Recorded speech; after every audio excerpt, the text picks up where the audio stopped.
Bonsoir camarades, je suis vraiment contente de voir l'enthousiasme dans la salle pour lutter pour le communisme ce soir. C'est vraiment le fun de voir ça. C'est la première fois que je m'adresse comme ça à une salle remplie de communistes. Je trouve ça vraiment le fun. Tout le monde qui est ici ce soir a fait le choix de sacrifier son mercredi pour venir lutter pour le communisme. C'est pas rien.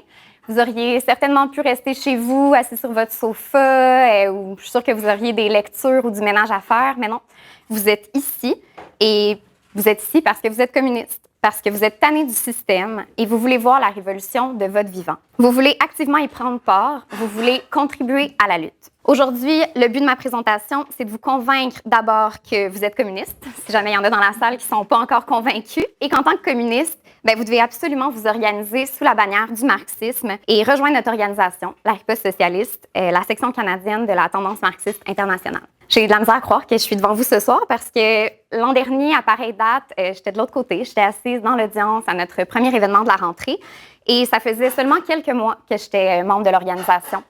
Ça a pris du temps, honnêtement, me convaincre de rejoindre l'organisation. Toute ma vie, j'ai eu l'impression que la politique, ça me concernait pas vraiment. J'en suis pas fière, mais j'ai même déjà voté pour Trudeau. Oui, selon la fameuse logique du moindre mal, on va voter pour Trudeau pour pas que les conservateurs se retrouvent au pouvoir. Mais au final, je me rendais quand même compte qu'un gouvernement ou l'autre, c'était un peu pire, un peu moins pire, mais ça changeait jamais vraiment grand-chose. Par contre, j'étais consciente de toute la souffrance, de toute la misère, de tous les problèmes de la société. Puis, je voulais changer le monde, comme vous probablement ce soir. Mais en tant qu'individu, je me sentais impuissante. C'est pas mon vote qui allait changer quoi que ce soit. Et en tant qu'individu, c'est ça, je pouvais pas faire grand-chose. Donc, je me suis tournée vers la relation d'aide. Je me suis dit que sans pouvoir changer le monde, peut-être que j'allais pouvoir changer quelques vies. Ça allait déjà être ça. Mais je savais au fond que ça allait juste être un plaster sur une plaie ouverte. Si on fait juste traiter les symptômes sans soigner la maladie, on va jamais guérir.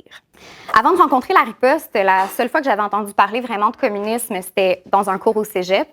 Et la conclusion de ça, c'était que c'est une bien belle idée sur papier, mais ça a déjà essayé puis ça n'a jamais marché. Il n'y a pas si longtemps, c'était encore vraiment marginal de se dire socialiste ou même communiste au Canada. J'ai connu la Riposte, donc, il y a environ 2 ans et demi. Un vieil ami du secondaire m'a écrit sur Facebook pour me demander si je m'intéressais au socialisme. C'est comme ça qu'on abordait les gens dans le temps. On leur disait « Salut, est-ce que tu t'intéresses au socialisme? » Puis, on travaillait fort après ça pour les convaincre de nous rejoindre. Mais maintenant, c'est le contraire.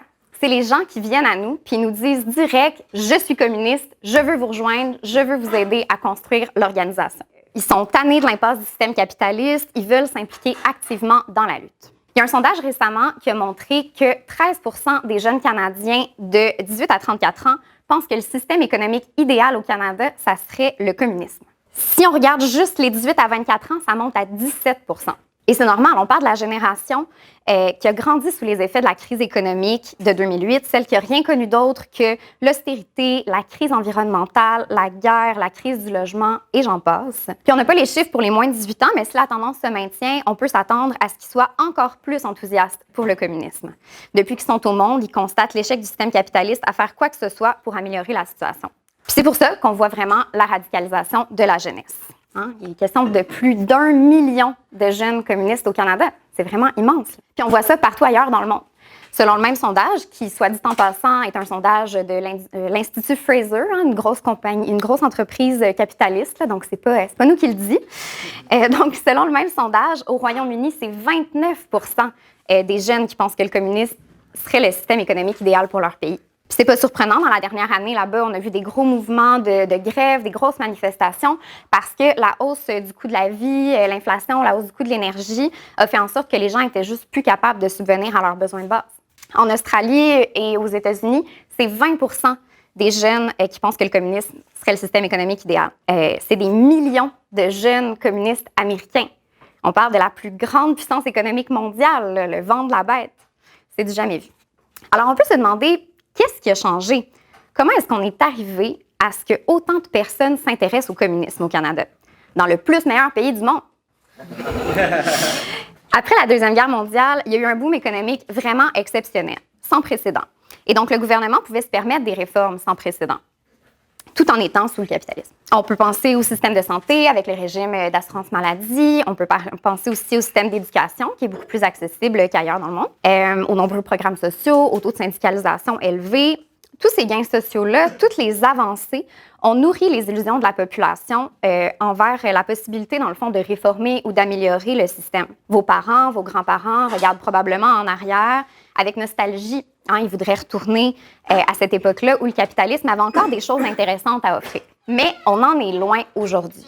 Depuis au moins les années 80, on a vu le retour des grosses crises économiques. Et avec chaque crise, il y a eu des reculs. Il y a eu la crise économique de 2008. Et on disait qu'une crise de cette envergure-là, ça arrive juste une fois dans une vie. On a subi les conséquences. Vous pouvez rire, vous pouvez rire. Ouais, on en ressent encore aujourd'hui les effets. On a vu de l'austérité, des coupes dans les programmes et les services publics, puis il n'y a jamais eu les investissements nécessaires pour rattraper tout ça. Donc, c'est ça, on en ressent encore aujourd'hui les effets, puis nos systèmes de santé et d'éducation sont en lambeaux. Je suis certaine que je vous apprends rien. On est frappé aussi de plein fouet par la crise climatique. Vous l'avez vu cet été, non seulement le nord du Québec a brûlé et on a ressenti la boucane jusqu'à Montréal, mais il y a aussi eu, encore une fois, des feux énormes en Colombie-Britannique. Dans les territoires du nord-ouest, ils ont même été obligés d'évacuer la capitale, Yellowknife. C'est vraiment grave. Oui, donc le système capitaliste n'offre aucune solution à la crise environnementale. On a vu aussi la crise sanitaire, la pandémie, ça fait pas si longtemps, qui a exposé le capitalisme. On a vu les conséquences désastreuses des millions de morts à cause de l'incapacité des gouvernements à correctement gérer la crise. Vous avez sûrement vu des mimes passés qui comparent la situation économique des années 70 à celle d'aujourd'hui, les salaires, les prix des maisons.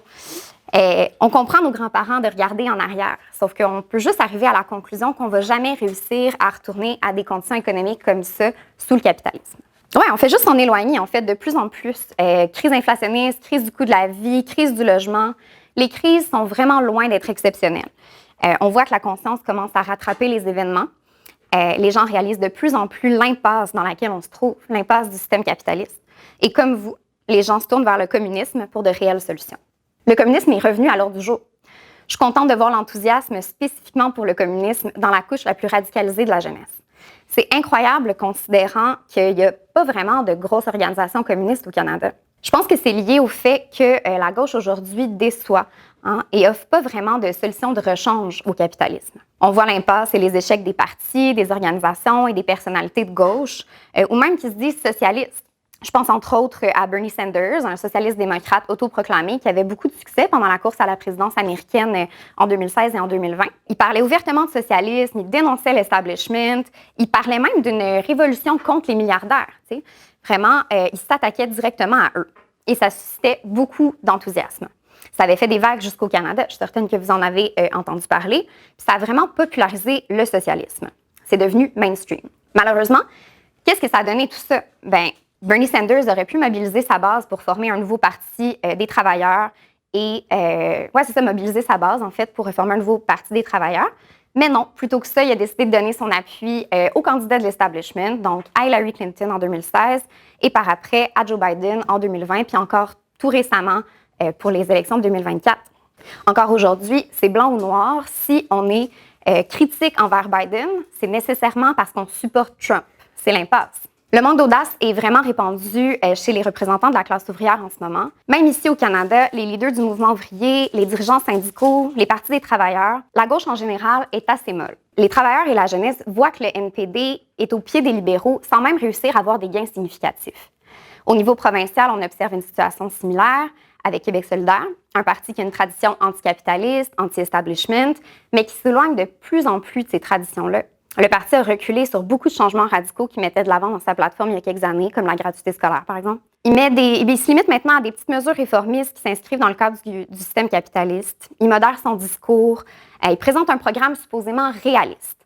La direction du parti veut sembler raisonnable, alors ça donne l'impression qu'elle essaie de faire partie de l'establishment. C'est juste pas suffisant pour les jeunes radicalisés qui veulent le communisme, qui veulent changer le monde. Malheureusement, une partie de la gauche accepte le capitalisme.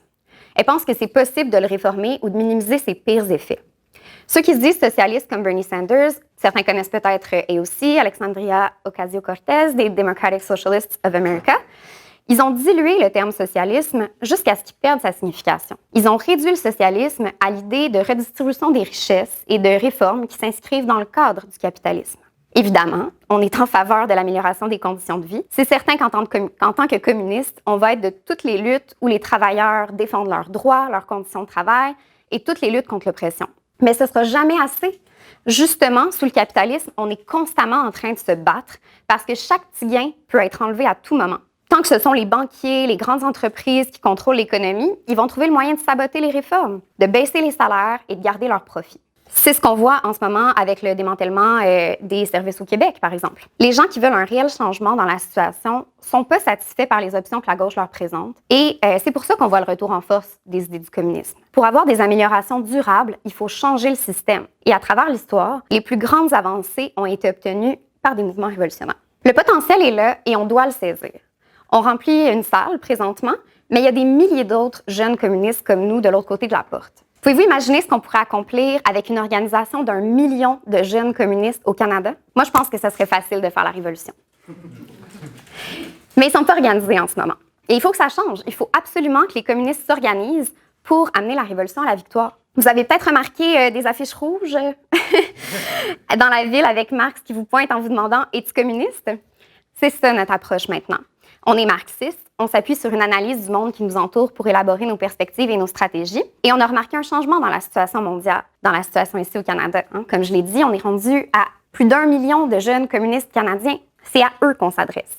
À la riposte, on cherche à montrer aux travailleurs et à la jeunesse que la seule façon de mettre un terme à l'exploitation et à l'oppression, la seule façon de régler la crise environnementale, la seule façon de répondre aux besoins de toute la population, c'est avec une révolution communiste. Et la révolution communiste est possible si on s'organise. Vous avez peut-être remarqué que j'utilise les termes socialisme, communisme un peu interchangeablement, là, donc c'est ça, on va les utiliser interchangeablement pour la durée de ma présentation. Donc, les communistes, ils voient nos affiches, puis ils les scannent, puis ils nous écrivent. On reçoit des centaines de messages à l'échelle du pays de gens qui ont envie de s'organiser et de rejoindre la lutte pour le communisme. La réponse est très positive. Les gens qui répondent oui à cette question-là ont généralement plus d'illusions dans le système. Ils ont tiré leurs propres conclusions sur la nécessité de faire la révolution. Ils ont compris que des réformes mèneront jamais au communisme. Ce sont des personnes qui ont été radicalisées par la vie, par les atrocités de la crise du capitalisme. Elles sont enragées contre le système et animées d'un profond désir de transformer la société. Je vais vous lire un des messages qu'on a reçus. « Je suis communiste depuis aussi longtemps que j'existe. J'entre maintenant dans la vingtaine et je souhaite activement prendre part à un mouvement plus grand que moi-même dans l'espoir de libérer la classe ouvrière des chaînes du capitalisme. » Je vais en lire un autre qui nous a été envoyé par une camarade, maintenant Alissa, qui a été recrutée dans l'organisation, qui a rejoint l'organisation depuis qu'elle nous a écrit. Elle nous a dit « Je partage vos idées et votre direction révolutionnaire et j'aimerais faire partie du groupe qui est déterminé à changer ce monde. » Elle est peut-être même dans la salle ce soir. Hey, Alissa! Bienvenue. Je trouve ça vraiment inspirant. C'est juste 2 exemples, mais je pense que ça reflète bien le changement d'humeur dans la société. Des personnes comme ça qui arrivent à la conclusion qu'elles sont tout simplement plus capables de vivre dans ces conditions-là et qui veulent contribuer, c'est ces personnes-là qu'on cherche. Celles qui ont la motivation, qui sont prêtes à faire les efforts et les sacrifices nécessaires pour construire une organisation révolutionnaire et changer le monde. Comme disait Marx, les philosophes n'ont fait qu'interpréter le monde de différentes manières. Ce qui importe est de le transformer. Nous, on veut implanter partout des groupes de communistes qui partagent les idées du marxisme et qui construisent les forces révolutionnaires au Canada.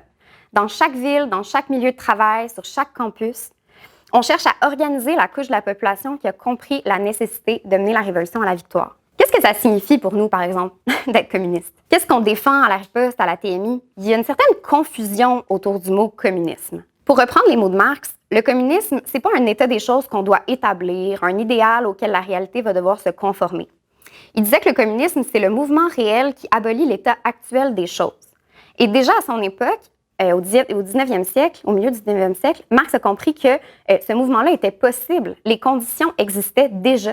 Contrairement à ce qu'on entend parfois, le communisme, c'est pas un idéal utopique, une société parfaite. C'est un mouvement révolutionnaire pour renverser le système capitaliste. C'est pas un modèle tout fait sur mesure qu'il faut juste appliquer sur la société ou une idée abstraite qu'on aspire à implanter avec assez de bonne volonté. Marx n'est pas le premier penseur à avoir envisagé un futur communiste pour la société, mais c'est le premier à avoir ancré sa théorie dans le monde réel. Ce que Marx et Engels présentent dans le manifeste du Parti communiste, entre autres, c'est la méthode du socialisme scientifique. Le marxisme, c'est une méthode scientifique pour comprendre le monde qui nous entoure. Ça nous permet d'analyser les développements dans la situation sous le capitalisme. On l'utilise pour comprendre comment les choses fonctionnent concrètement, réellement, par quel processus et par quel mécanisme le système reproduit constamment des crises. Ce n'est pas une doctrine qu'on apprend par cœur et qu'on fait juste répéter. Au contraire, c'est un outil qui permet aux marxistes de réfléchir par nous-mêmes. On se fait dire parfois que ce sont des vieilles idées dépassées, mais au contraire, nous, on pense que c'est des idées qui sont encore plus pertinentes que jamais aujourd'hui. Elles ont vraiment résisté à l'épreuve du temps. Hein, c'est ça, comme je disais, c'est une méthode qu'on tire directement du manifeste du Parti communiste. Puis si vous vous dites communiste puis vous ne l'avez pas lu encore, c'est vraiment un must. Là, vous devez lire le manifeste. Une des idées principales qui est présentée dedans, c'est que c'est le capitalisme lui-même qui a mené à la possibilité d'une révolution communiste. Le capitalisme a contribué au progrès et au développement de la société. Hein, sous le capitalisme, on a vu l'industrialisation massive, le développement de différents secteurs d'activité, de nouvelles technologies, des moyens de production. L'industrie moderne aujourd'hui est tout à fait capable de produire l'ensemble des biens nécessaires pour répondre, pour que chaque personne vive dans la dignité. La seule raison pour laquelle ce n'est pas le cas présentement, c'est parce que ces moyens de production-là sont sous le contrôle d'une petite poignée de capitalistes parasitaires qui se soucient juste d'une chose, le profit. Dans le Capital, Marx expliquait que sous le capitalisme, l'accumulation de richesses à un pôle signifie donc en même temps à l'autre pôle une accumulation de misère, de torture à la tâche, d'esclavage, d'ignorance, de brutalité et de dégradation morale pour la classe qui produit elle-même le capital. Fin de citation. Plutôt que de répondre aux besoins de la majorité, les moyens de production servent à augmenter les richesses et les privilèges d'une toute petite minorité.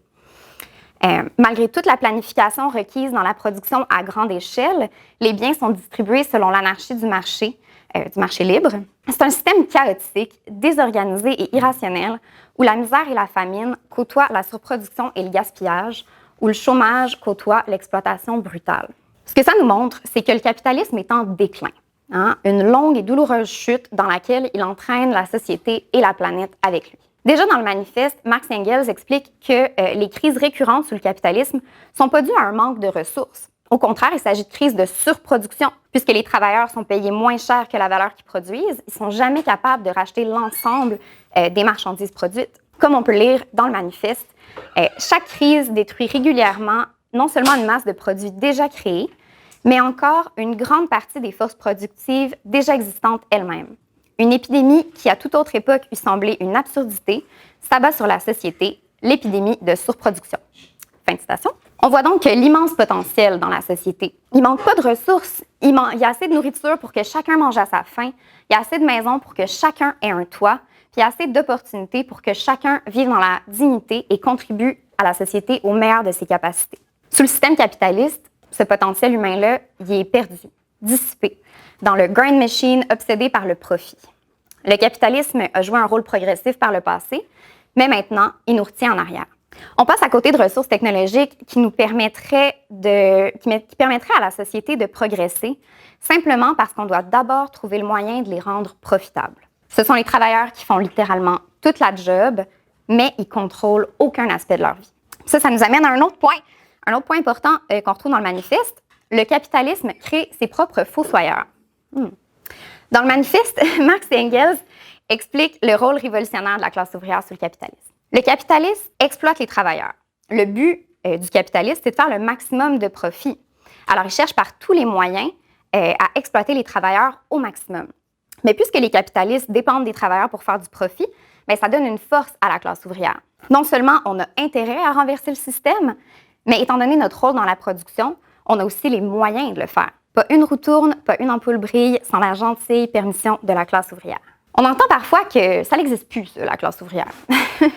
Pourtant, elle n'a jamais été aussi grosse. On parle d'environ 3,3 milliards de travailleurs à l'échelle internationale. Ça représente un immense potentiel révolutionnaire.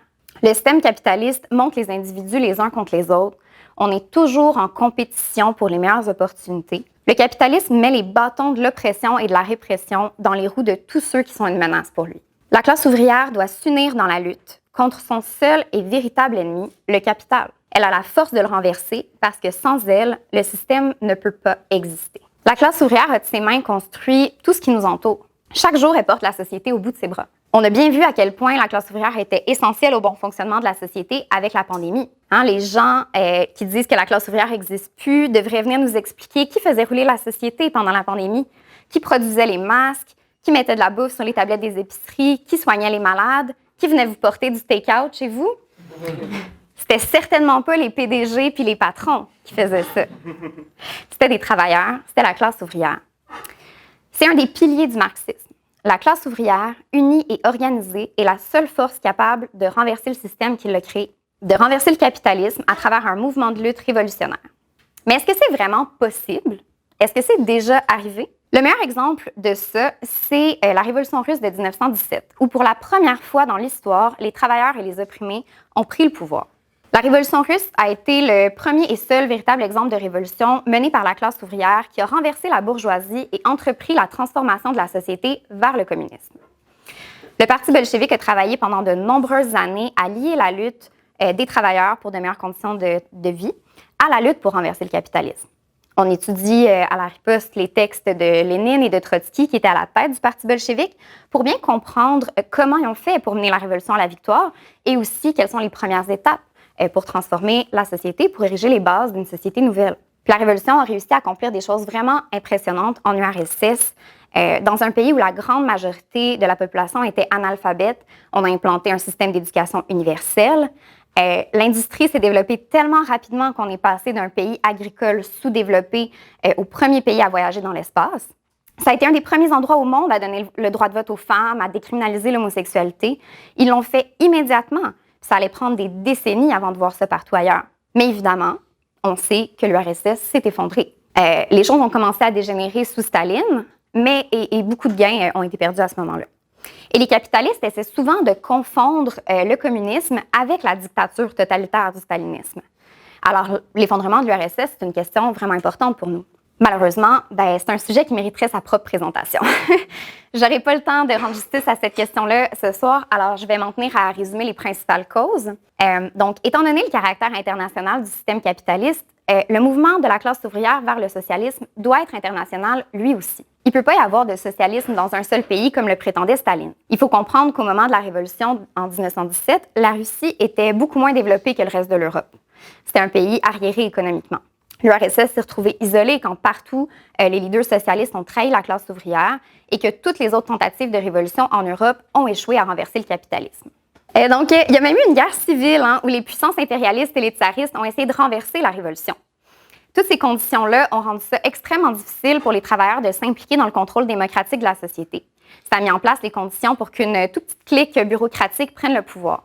Donc, le petit groupe à la tête du gouvernement a repris tout le pouvoir qui était dans les mains des ouvriers organisés.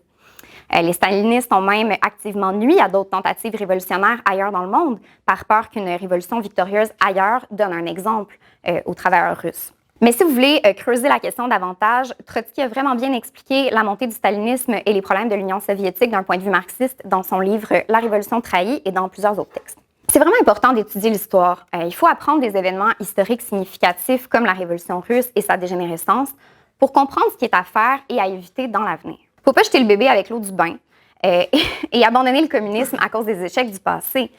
L'URSS, premièrement, c'était pas du communisme. La petite clique dont je parlais, qui prétendait être en train de mettre en place le communisme, les mêmes qui avaient leur carte de membres du Parti communiste dans leur poche, c'est la même gang qui, au final, ont abandonné la révolution et qui sont devenus des oligarques. Une des leçons importantes qu'on tire de ces événements-là, c'est qu'une révolution isolée ne peut pas se rendre au socialisme. C'est pour ça qu'on est internationaliste. C'est possible. Ça prend juste une révolution victorieuse pour que ça se répande partout dans le monde. On a vu à quel point les mouvements révolutionnaires sont contagieux. Je pense entre autres au printemps arabe où ça sautait dans un pays après l'autre. On a vu aussi les manifestations BLM qui se sont étendues à travers toute la planète. Des millions ont pris la rue. Nous, à la riposte, on est des internationalistes révolutionnaires. On fait partie d'une organisation internationale. On a des camarades en ce moment dans plus de 40 pays qui sont en train de construire les forces révolutionnaires du marxisme. C'est seulement à travers une révolution mondiale qu'on peut réussir à éliminer l'emprise du profit privé et à disposer des ressources de la planète librement pour que chacun puisse en bénéficier. C'est seulement comme ça qu'on va pouvoir éliminer les classes sociales et toute l'oppression et l'exploitation qui vient avec et arriver au communisme. La chute de l'URSS, c'était supposé d'être la fin du communisme, la victoire du capitalisme. Il y a eu une énorme vague de propagande anticommuniste et pro-économie de marché partout dans le monde. Le communisme, c'est le totalitarisme, c'est la famine, c'est la pauvreté, c'est 100 millions de morts. Je suis certaine que vous l'avez déjà entendu, ce chiffre-là, hein, les fameux 100 millions de morts. Ça vient du livre noir du communisme qui a été publié en 1997, donc vraiment pour venir clouer le cercueil du communisme après la chute de l'URSS. Mais quelques années plus tard, les auteurs eux-mêmes ont avoué que c'était de la bullshit, ce chiffre-là, en fait. Il y a aussi Francis Fukuyama, que vous connaissez peut-être, un économiste américain assez influent, qui a publié un livre dans lequel il a déclaré « La fin de l'histoire ». Hein? Le capitalisme est le meilleur système, l'avenir ne sera que paix, démocratie et prospérité. Sauf que 30 ans plus tard, la population commence à se rendre compte qu'elle se fait avoir. Aujourd'hui, on ne peut pas parler de paix quand on finance la guerre en Ukraine. On ne peut pas parler de démocratie quand le gouvernement a constamment recours à la clause dérogatoire pour contourner la Constitution. On ne peut définitivement pas parler de prospérité alors que la population n'a jamais été aussi endettée et que de nombreuses personnes se retrouvent la tête sous l'eau à cause de la hausse de l'inflation et du taux d'intérêt. L'histoire est loin d'être finie et le communisme revient en force. Si vous êtes ici, je n'ai pas besoin de vous convaincre que le capitalisme est en crise. On entend parfois que le système est brisé. Mais non, il n'est pas brisé parce que ça impliquerait qu'on peut juste le réparer. Le capitalisme fonctionne tout à fait comme il a été conçu, pour servir une classe et exploiter les autres. C'est pas un système qui remplit tranquillement le fossé entre les riches et les pauvres. Il le creuse. Hein? On ne peut pas tranquillement améliorer le système avec des petites réformes jusqu'à ce qu'il n'y ait plus de classe sociale. On doit abolir le capitalisme. C'est un système basé sur l'exploitation d'une classe par une autre, basé sur un déséquilibre qui fait en sorte qu'il y aura toujours des crises. Les crises reviennent constamment, mais à elles seules, elles ne sont pas suffisantes non plus pour mettre fin au capitalisme. Les capitalistes trouvent toujours de nouvelles façons de sauver la peau. Le système doit être inversé consciemment par un mouvement révolutionnaire. Il ne va pas s'effondrer tout seul. Des mouvements de masse où les gens sortent dans la rue et font la grève pour dénoncer les atrocités du système capitaliste et exiger un changement, il y en a eu d'innombrables exemples à travers l'histoire, mais aucun n'a réussi à mettre un terme au système capitaliste. Il y a une raison pour ça. La principale raison, c'est le manque de direction révolutionnaire. Les personnes à la tête de ces mouvements-là ne sont pas prêts à mener la lutte jusqu'au bout, jusqu'au renversement du système qui est à la base de toute l'exploitation et l'oppression. Juste dans les dernières années, on peut penser entre autres au mouvement que j'ai mentionné tantôt, Black Lives Matter, qui avait suscité la rage de millions d'Américains qui sont sortis dans la rue. Mais il n'y a eu aucun changement concret suite à ça. Récemment aussi en France, on a vu les Français prendre la rue, d'abord parce qu'on s'est attaqué à leur retraite, puis ensuite parce qu'il y a eu la mort du jeune Naël à cause de la brutalité policière. Des millions de gens, encore une fois, étaient dans la rue, mais aucun gain. On a vu des mouvements révolutionnaires en Algérie, au Soudan, au Sri Lanka. Eux, ils ont réussi à faire tomber des gouvernements. Mais au final, les conditions n'ont pas changé tant que ça. C'est juste des nouveaux riches qui se sont retrouvés au pouvoir. Qu'est-ce qu'on vient faire là-dedans, nous autres? Pour avoir des gains qui restent, comme je l'ai dit, il faut renverser le système. Et pour renverser le système, ça prend une direction révolutionnaire. Ça prend des idées, un programme basé sur ces idées-là, puis des méthodes pour l'appliquer, le programme. Puis tout ça, ça passe par une structure, par une organisation, pour les lier au mouvement, pour amener les idées dans le mouvement. C'est ça qu'on fait, nous, à la Riposte. On cherche à construire ce parti révolutionnaire, le parti qui va guider les travailleurs dans la lutte, qui va mettre de l'avant des slogans et des stratégies qui vont nous permettre de remporter la victoire du communisme.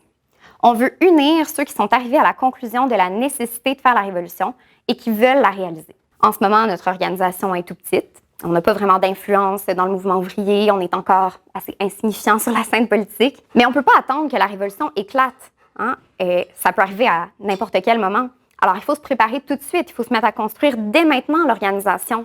Il faut faire grandir les forces du marxisme si on veut jouer un rôle significatif dans les événements à venir. Qu'est-ce qu'on fait concrètement à la Riposte? J'ai parlé un peu de notre campagne, de nos belles affiches. C'est une partie de nos activités en ce moment. Et j'ai mentionné aussi l'importance qu'on accorde à notre éducation, aux idées, à la politique. Et nos membres se rencontrent une fois par semaine pour parler et planifier nos activités politiques. Mais évidemment, c'est pas juste ça, faire la révolution. Hein? On doit construire le Parti révolutionnaire ici et maintenant. Et puis, vous pouvez nous aider là-dedans.